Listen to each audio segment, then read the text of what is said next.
Well, howdy y'all. April 20th, quarter after 7. Oi, get out of there. Quarter after 7 at night. Still 62 degrees out. I'm going to start work on clearing out some of the quote unquote weeds in the blueberries here, but we got a friend visiting, so we're going to let you watch the friend for a little bit while I get set up to take care of some stuff.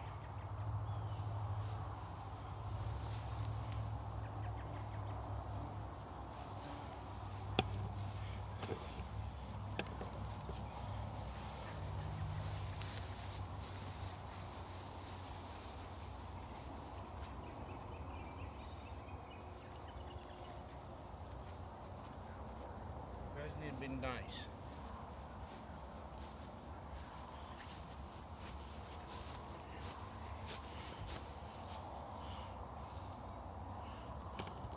Alright, well, it looks like our friend ran away, so we'll get in here and start getting to work on some of these here quote unquote weeds in the blueberries.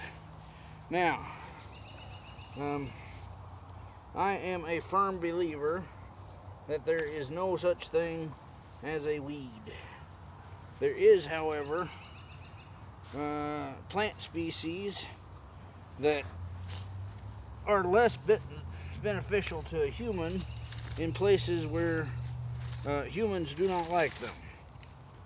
And that's what is typically called a weed. Now, I ain't never met a weed I didn't like, and I ain't met a weed that I did like. And again, it's all on definition. A weed is not truly a weed if it's not in a place. Well, let me rephrase that. If it's in a place that it is not bothering anything, it's not a weed. It's just a plant. If it is in a place where it may be taking up resources from other plants or some such, then we call it a weed.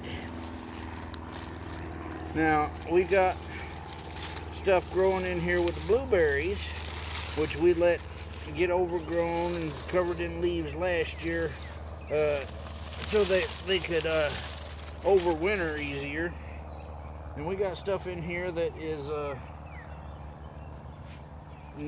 is detrimental to the blueberries in the sense that this walnut, or this acorn tree, this oak tree here, will be taking up nutrients that the blueberries can use to make us some blueberries. Now, these blueberries, as you saw, are a benefit to insects, and as we discussed the other day, not all bugs is bad bugs. You know, we've got both beneficial and non-beneficial insects. Well, that's the same with quote-unquote weeds. You know, a weed is only a weed when it is non-beneficial to the area it is growing in. And usually it's us humans that decide whether it's a benefit or not. And you know us humans, you know we don't know what we're talking about half the time. Doesn't matter who we are, the most educated amongst us, at least half the time, is talking crap. In my case, hey, get back here. In my case, I'm liable to be talking crap about 3/4 of the time. So, why? Because I like talking crap sometimes. But anyway, we're getting in here, we're pulling out grass and old twigs and everything. All this was beneficial to it last fall when it was overwintering, and some of it is still beneficial now because some of it's actually working as mulch. So, you know, we're not too concerned with getting all the leaves out or even all the sticks out. We do want to get in here, however, and clear it out a little bit so our friend that bumblebee can find the flowers easier.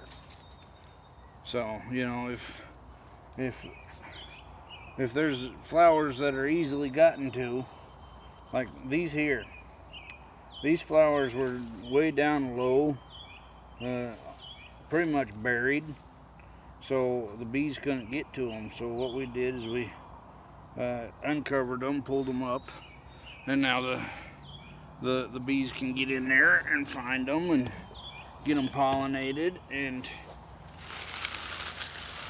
you know, I myself personally only get a couple handfuls of blueberries in my mouth a year, but these blueberries benefit other critters like some of the wild birds that come through, you know, and the birds eat the bad bugs, insects.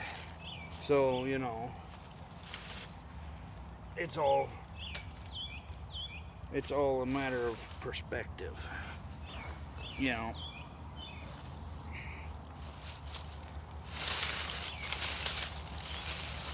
And then us people, we got this horrible concept of what's pretty and not. We've developed over the time that stuff that's orderly and neat is pretty, whereas nature says otherwise. Nature says what we would consider cluttered is pretty. And I agree with nature more than I agree with man. You know, we get in here and get some of these things out and leave it mostly cluttered, or at least partially cluttered. And that way, nature knows better than you or I or anyone how to take care of things, you know.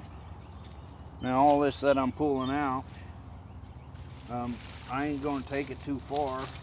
I'm going to leave it here and run over it with the lawnmower. And what that'll do is that'll hasten, which means go faster. It's turning into a compost and back into nutrients that plants will. Oh, I went too far. Oh well, it happens sometimes, you know. I thought that was a completely dead branch, and it wasn't.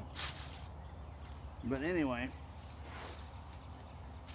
we look in here and we try to clean out some of it, and we do our best to accent and help nature instead of hindering it. You know, like I say, she knows what's best for her stuff. She's the one who planted these blueberries here. I'm just getting the privilege of helping her tend to them a little bit. So, what are you whining about? You afraid of chicken? Don't whine. Go to the house. Go and get up to that house. Go on, out. Oh. See, I almost made the mistake again of getting in there and cutting off all that good, because from where I was looking, it was dead.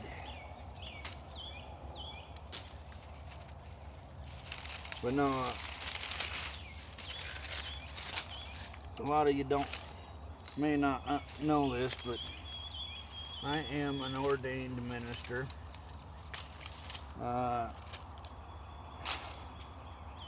Which don't mean a whole lot. It just means I actually went through and paid someone for a piece of paper that says, hey, this guy is got this title now. But what some of you may not know, even though you may have known I was an ordained minister, is that I am also a druid. So, you know, I follow a nature-based faith. Now, I am not a true druid, because the true druids were pretty much killed off way back in the days of early Christianity. And I ain't blaming no Christians or nothing for that, because they learned to coexist. And most Christians these days ain't going to give you too much crap about you being you. Now, there are some faiths out there that will give you crap about you being you. And they need to freaking grow up. You know, we're not all Christian, we're not all Jewish, we're not all Muslim, and we never will be. And until we get that through our heads and learn that we're all different and we all bring good stuff to the table with us, you know, we've all got our positives, we've all got our negatives, and until we realize what the positives are and bring those to the table and leave the negatives behind us, we're going to destroy everything. We're going to destroy nature, we're going to destroy each other, and that ain't good. Because we can't live without nature, but she can live without us. So, if we don't completely destroy her before we destroy ourselves with all this fighting,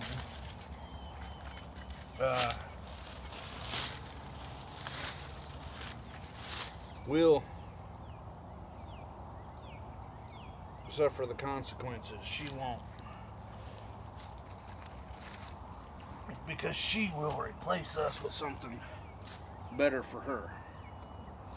Anyway, I think that looks a lot better.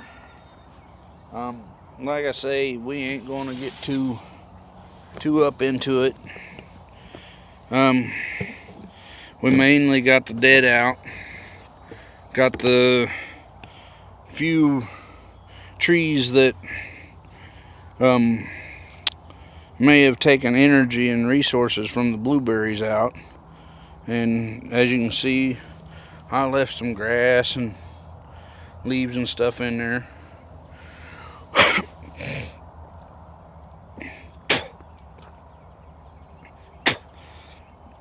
And yeah, so I'm gonna grab the push mower right quick and we'll get all that taken care of.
Alright, now you all done seen both my mowers.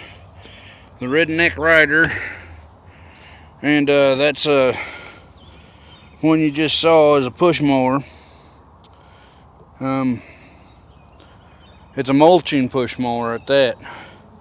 So all those leaves and twigs and everything I pulled out, I run over and chopped them up to provide additional nutrients back into the soil around the blueberries. Now, this fall, I'll probably throw some chicken manure on there and call it a year. Along with these smaller apples and whatnot, I'll clear out around their base and throw some chicken manure on them this fall, and it'll compost over the winter, get down into the soil, and be good nutrients for the apples next year. But I like that little push mower a bit more than I like the riding mower, because it gets my fat butt up and moving around. Gets me some exercise getting out and using it. So yeah, there's some big open spots that the rider is faster on, but if you can, I suggest do as much as you can with a push mower, especially up around trees and stuff, for the simple fact that it gets you out and gets you some exercise going, and that does us all good. Anyway, it's been a handy redneck. I'll talk at you later.